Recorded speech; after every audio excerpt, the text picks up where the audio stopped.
Hello students, नमस्कार। चलो आज जो क्लास 12 है उसकी इलेक्ट्रोस्टैटिक्स जो यूनिट है उसको आगे बढ़ाते हैं। तो पीछे हमने किया था कि एक इलेक्ट्रिक डाइपोल क्या होता है, डाइपोल के ऊपर किसी एक्सियल लाइन पे या इक्वेटोरियल लाइन पर अगर कोई पॉइंट हो तो वहां पर हमने इलेक्ट्रिक फील्ड इंटेंसिटी कैसे फाइंड करनी है। आज ये करेंगे कि डाइपोल के किसी भी पॉइंट पे, मतलब कहीं पर भी चारों तरफ कोई भी एक बिंदु दे दे, उस बिंदु पर, उस पॉइंट पर हमने फील्ड इंटेंसिटी कैसे फाइंड करनी है। तो फील्ड इंटेंसिटी कैसे फाइंड करनी है, उसके लिए वो इलेक्ट्रिक फील्ड इंटेंसिटी फाइंड की थी, वो दोनों इंटेंसिटीज याद होनी चाहिए, वो पता होनी चाहिए कैसे निकले। तो चलो उनको रिवाइज कर लेते हैं एक बार। इक्वेटोरियल लाइन के ऊपर, एक्सियल लाइन के ऊपर, एक्सियल लाइन के ऊपर हमारी इलेक्ट्रिक फील्ड इंटेंसिटी आई थी E इज इक्वल टू के into 2kp divide by r cube, ये आई थी।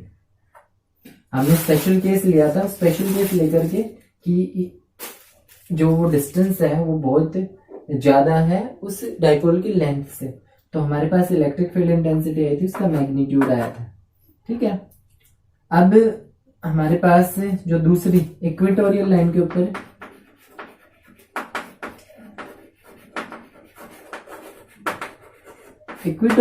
ऊपर जो फील्ड इंटेंसिटी आई थी वो क्या थी, वो थी E इज इक्वल टू, उसकी हम मैग्नीट्यूड ले रहे हैं, तो वो था हमारे पास K P divide by R cube, यही था। ठीक है, ये दोनों याद होने चाहिए। अब हम जब किसी एनी पॉइंट, किसी भी पॉइंट के ऊपर हम करेंगे तो ये हमारे काम आएंगे दोनों, Kp divide by R cube. ये फील्ड इंटेंसिटी है, ये डाइपोल है ड्यू टू एक्सियल लाइन के ऊपर डाइपोल, और ये इक्वेटोरियल लाइन के ऊपर डाइपोल मोमेंट, डाइपोल मोमेंट है ये दोनों। ठीक है, अब हम फाइंड करेंगे electric field intensity at any point.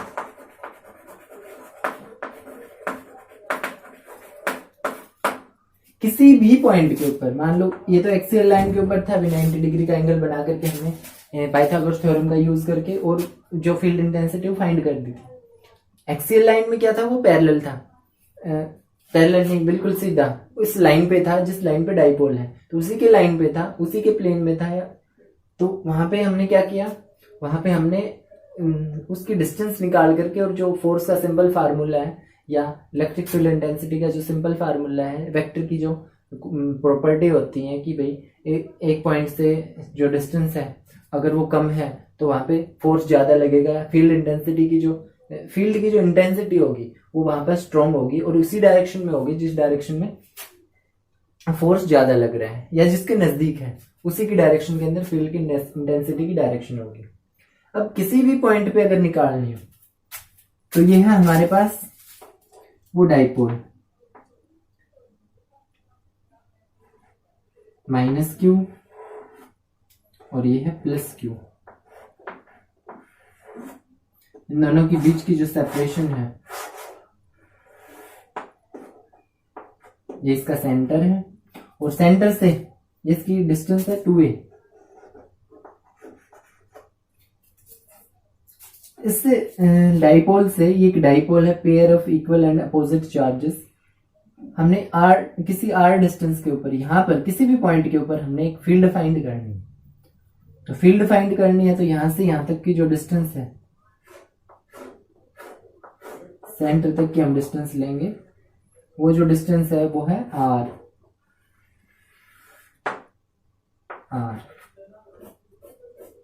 ठीक है,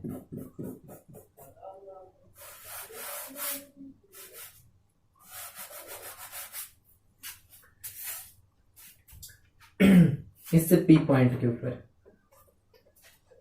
तो हम यहाँ पे क्या लेंगे, हम जो एक्सियल लाइन के ऊपर निकाली थी और इक्वेटोरियल लाइन के ऊपर निकाली थी वो डाइपोल हम बना लेंगे इस डाइपोल के अंदर। तो हम बनाएंगे सबसे पहले, जैसे ये जो डिस्टेंस है इसकी एक्सियल लाइन पे एक हम डाइपोल ले लेंगे, इसी के लेंथ का, मतलब इतना ही जो है वो डाइपोल ले लेंगे, कुछ इतना, ये प्लस क्यू और ये -q। ठीक है, ये एक डाइपोल हमने ले लिया और इस डाइपोल की वजह से ये अब इस डाइपोल पर ये जो पॉइंट है वो एक्सियल लाइन के ऊपर है। ये P पॉइंट इस डाइपोल की वजह से, ये जो दिख रहा है इस डाइपोल की वजह से P पॉइंट एक्सियल लाइन के ऊपर है। तो एक्सियल लाइन के ऊपर फील्ड इंटेंसिटी कितनी आई थी, ये वाली हमें पता है। अब हम दूसरे इक्वेटोरियल लाइन के ऊपर ये पॉइंट हम लेके जाएंगे, तो इस लाइन के परपेंडिकुलर एक डाइपोल बना दो कुछ इस तरह से, ये प्लस और ये माइनस। हमने ये डाइपोल बना दिया, ये दूसरे वाला ये रहा। ठीक है, अगर इसको देखें हम तो ये जो डाइपोल है उसके इक्वेटोरियल लाइन पे है ये P पॉइंट, इस डाइपोल के इक्वेटोरियल परपेंडिकुलर है बिल्कुल ये P पॉइंट। तो यहाँ पे इलेक्ट्रिक फील्ड इंटेंसिटी कितनी होगी, तो मान लो अगर ये जो डाइपोल है दूसरे वाला या R जो P पॉइंट हम ले रहे हैं वो जो लाइन है इसके ऊपर थीटा एंगल बना रही है, थीटा एंगल, और यहाँ जो डिस्टेंस है वो है 2a। तो हमने फील्ड इंटेंसिटी फाइंड करनी है P पॉइंट के ऊपर। तो हमने यहां से जब फील्ड इंटेंसिटी फाइंड की थी तो इसकी जो डायरेक्शन थी, इसकी डायरेक्शन वो थी इस तरफ।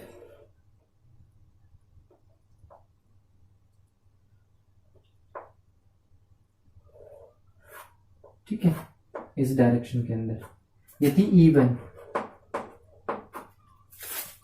ठीक है, और इसकी वजह से जो फील्ड इंटेंसिटी की डायरेक्शन आई थी वो इसके पैरेलल कि इस साइड के यहाँ पे ऐसे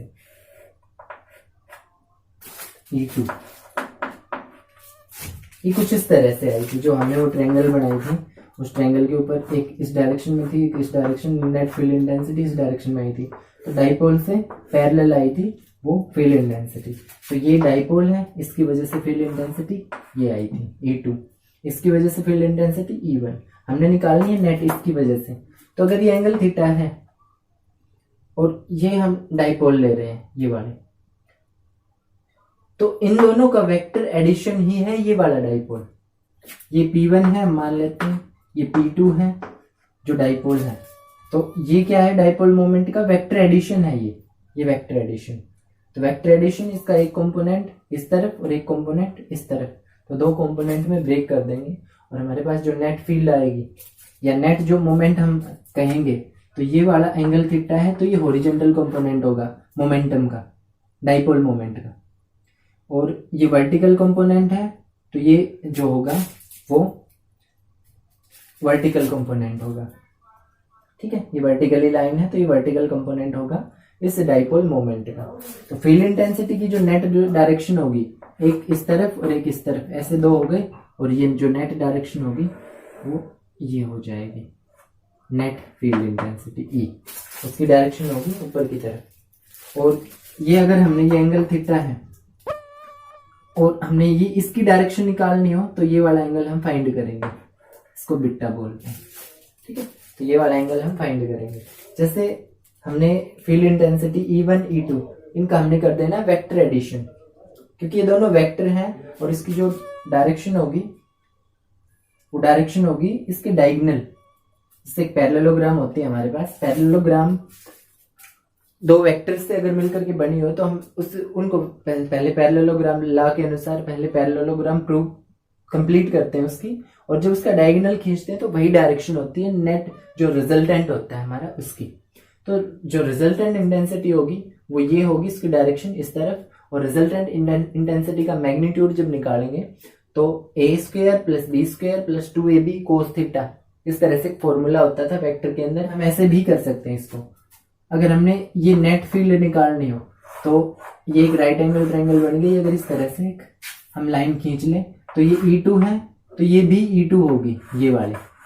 ठीक है, ये E1 है ही, तो ये जो नेट होगी वो E1 का स्क्वायर प्लस E2 का square is equal to E का स्क्वायर। नेट हमारे पास फील्ड इंटेंसिटी इतनी होगी पाइथागोरस थ्योरम से।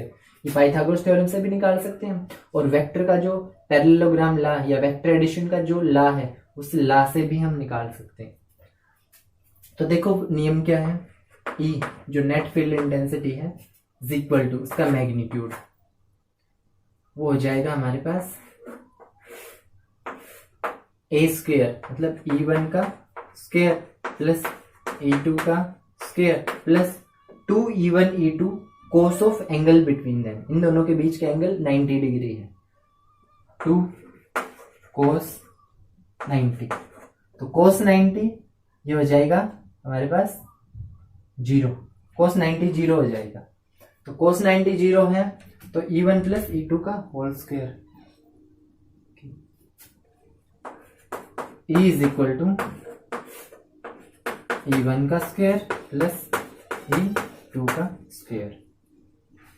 तो जो नेट फील्ड होगी E1 का स्क्वायर, ये रही E1 due to axial line, तो एक्सियल लाइन की वजह से ये रहा, ठीक है। तो E1 हमारे पास है ये, तो E is equal to E1 का स्क्वायर, इसका हम करेंगे स्क्वायर, ठीक है, 2k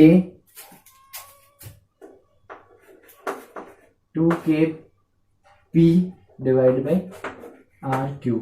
अब यहां पे देखो P जो है ये है नेट मोमेंटम, अगर P को निकालोगे, यहाँ पे P मोमेंटम है, अगर इस लाइन का हमें मोमेंटम चाहिए, जो इलेक्ट्रिक फील्ड इंटेंसिटी है E1, उसका अगर मोमेंटम हम निकालें तो मोमेंटम होगा, अगर ये P है तो ये हॉरिजेंटल कंपोनेंट है P cos theta, P cos theta, ये हॉरिजेंटल कंपोनेंट है P cos थीटा, और ये वर्टिकल कंपोनेंट है P sin थीटा। तो यहाँ पे जब E1 की जगह पे हम इलेक्ट्रिक फील्ड इंटेंसिटी के अंदर ये मोमेंटम ये डाइपोल मोमेंट रखेंगे, तो डाइपोल मोमेंट के अंदर हम, क्योंकि ये रिजल्टेंट है और इसकी का हम क्या कर रहे हैं, इसी को ब्रेक कर रहे हैं, इसी की कंपोनेंट हम बना रहे हैं। तो इसका एक कंपोनेंट इस तरफ है P cos थीटा, और ये vertical component P sin theta, तो ये है हॉरिजेंटल कंपोनेंट, तो हम P की जगह पे लिखेंगे P cos theta divide by R3, और इसका हम करेंगे स्क्वायर प्लस E2, ये रही E2, E2 क्या है, इसकी वजह से ये फील्ड इंटेंसिटी इक्वेटोरियल लाइन की वजह से, तो इक्वेटोरियल लाइन के ऊपर फील्ड इंटेंसिटी कितनी थी, ये रही KP डिवाइड बाई R3, तो K और P sine theta divide by R3, और इसका फिर से स्क्वायर।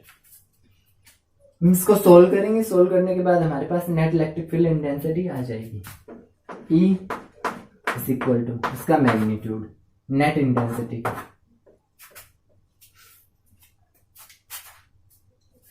तो हम यहां पे लिखेंगे, इसका स्क्वायर अगर करेंगे तो ये हो जाएगा 4k square P square cos square theta divide by R की पावर 6 प्लस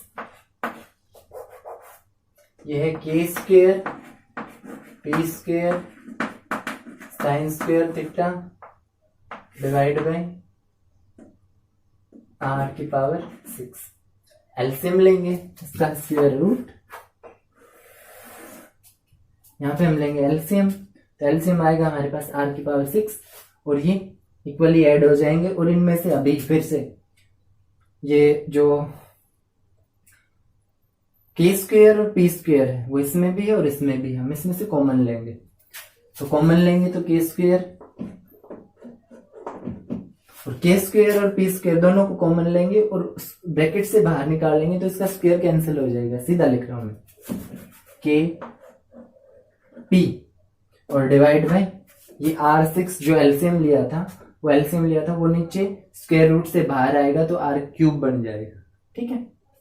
तो R क्यूब इंटू अंदर क्या बच गया, यहां पे बच गया 4 cos square theta plus sine square theta.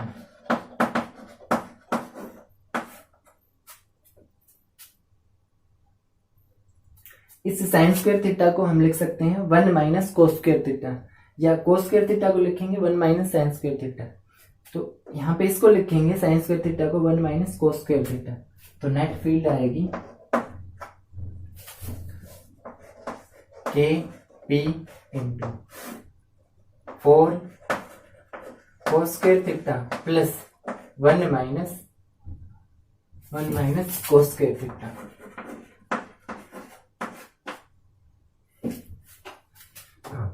उसके बाद ही फोर कोस स्क्वायर थीटा, ये 1 कोस स्क्वायर थीटा है माइनस का, तो इसमें से ये कैंसिल, तो कैंसिल करेंगे तो हमारे पास आएगा के पी, जो नेट फील्ड आएगी उसका मैग्नीट्यूड 4 में से बन गया 3 कोस स्क्वायर थीटा प्लस 1। ये है net field divide by R cube, ये भी है यहाँ पे। तो ये हो जाएगी हमारे पास net field intensity due to किसी भी पॉइंट के ऊपर यदि हमने निकालनी है तो इलेक्ट्रिक फील्ड इंटेंसिटी ये होगी at any point,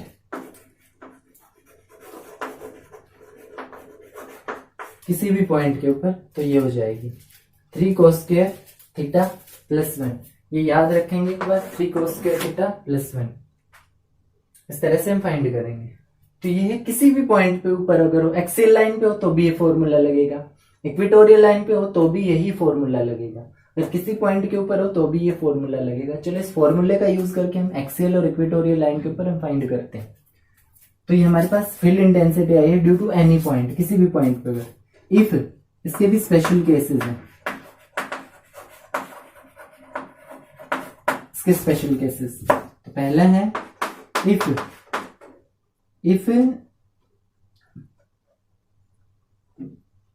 the point at axial line, यदि वो पॉइंट है जिस पर हमें फील्ड इंटेंसिटी फाइंड करनी है, यदि वो एक्सियल लाइन के ऊपर होता है। एक्सियल लाइन का मतलब है ये डाइपोल माइनस का, ये प्लस का, इन दोनों के बीच की डिस्टेंस 2a, और ये यहां पर होता, यहां पे, तो इन दोनों के बीच की वो एंगल हमने थीटा ये वाला लिया था, थीटा। ठीक है, अब क्योंकि इसी लाइन के ऊपर है तो जो थीटा होगा वो 0 डिग्री हो जाएगा। Then theta is equal to 0 degree. अगर थीटा 0 डिग्री हो जाएगा तो इस फॉर्मूले के अंदर पुट करेंगे E is equal to K P divide by R cube into, यहाँ पे 0 डिग्री होगा तो कोस 0 1, तो 3 इंटू कोस 0 डिग्री 1 होता है, तो 1 का स्क्वायर 1, 3 इंटू 1 3 प्लस 1, तो ये जाएगा 4, और 4 को हम बाहर लेके आएंगे तो ये 2, तो ये हो जाएगा हमारे पास 2 K P divide by R cube. वही फॉर्मूला है जो एक्सियल लाइन के ऊपर हमने फाइंड किया था, वही फॉर्मूला है यहाँ पे, ये रहा। दूसरा क्या है, यदि इक्वेटोरियल जो पॉइंट है वो इक्वेटोरियल लाइन के ऊपर होता है, इक्वेटोरियल लाइन,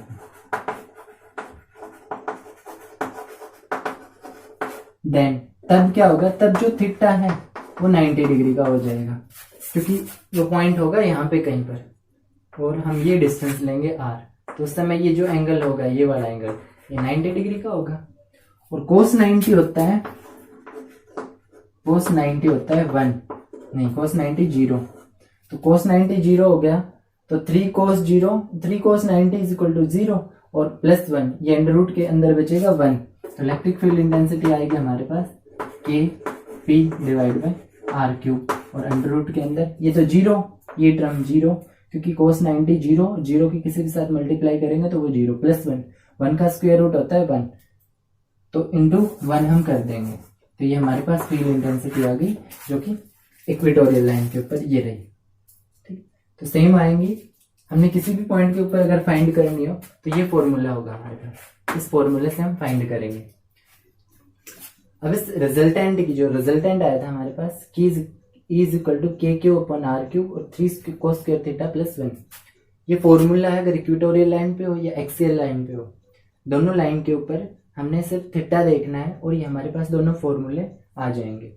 इसके बाद हमने इसकी डायरेक्शन देखी थी, तो डायरेक्शन थी इसकी E1 की डायरेक्शन के अंदर, इसकी डायरेक्शन थी डाइपोल के पैरेलल, और अगर हम इसकी डायरेक्शन निकालें तो किसी भी पॉइंट के ऊपर यदि डायरेक्शन निकालनी हो हमने, तो हमने क्या करना है, ये बीटा, ये वाला एंगल निकालना है। तो इस एंगल को यदि निकालेंगे तो ये यहाँ से यहाँ तक की जो डिस्टेंस है, या ये जो फील्ड इंटेंसिटी है, ये E1 है। ठीक है, या E1 का हम मैग्नीट्यूड ले सकते हैं, जो E2 है, क्योंकि ये वेक्टर है तो इसको हम इस तरफ या इस तरफ कहीं पर भी पैरेलल इसको डिस्प्लेस कर सकते हैं। तो ये जो यहां से यहां तक की जो डिस्टेंस होगी, क्योंकि ये E2 वेक्टर लिया है तो ये E2 ही होगा। ठीक है, हमने बीटा फाइंड करना है, तो बीटा फाइंड करने के लिए इस ट्रायंगल में से यहाँ P, Q और R ये 3 पॉइंट ले लेते हैं। तो एक राइट एंगल ट्रायंगल है, in triangle PQR, PQ divide by PR, PQ divide by PR, तो ये हो जाएगा हमारे पास tan बीटा। tan बीटा हमने बीटा निकालना है, तो tan inverse PQ by PR। तो PQ क्या है, E2, A2 बाई E1, ये हमारे पास आ जाएगी फील्ड इंटेंसिटी की डायरेक्शन नेट। E2 की जगह हम वैल्यू पुट करेंगे। E2 हमारे पास E2 जो थी वो आई थी इसकी वजह से, इक्वेटोरियल लाइन की वजह से, तो इक्वेटोरियल लाइन ये रही। और E1 आई थी हमारे पास एक्सियल लाइन की वजह से, तो एक्सियल लाइन की जो इलेक्ट्रिक फील्ड इंटेंसिटी है वो ये। तो हम वैल्यू पुट करेंगे KP divide by R cube E2 की जगह पर, KP divide by R cube, और E1 की जगह पे हम ये वैल्यू पुट करेंगे KP divide by R cube. R cube से R क्यूब कैंसिल, KP से KP कैंसिल, और ये आ जाएगी 1/2। तो tan beta is equal to 1/2 और beta is equal to tan inverse 1/2। ये हमारे पास डायरेक्शन होगी रिजल्टेंट इंटेंसिटी की। तो इस तरह से हम डायरेक्शन को फाइंड करेंगे किसी भी पॉइंट के ऊपर।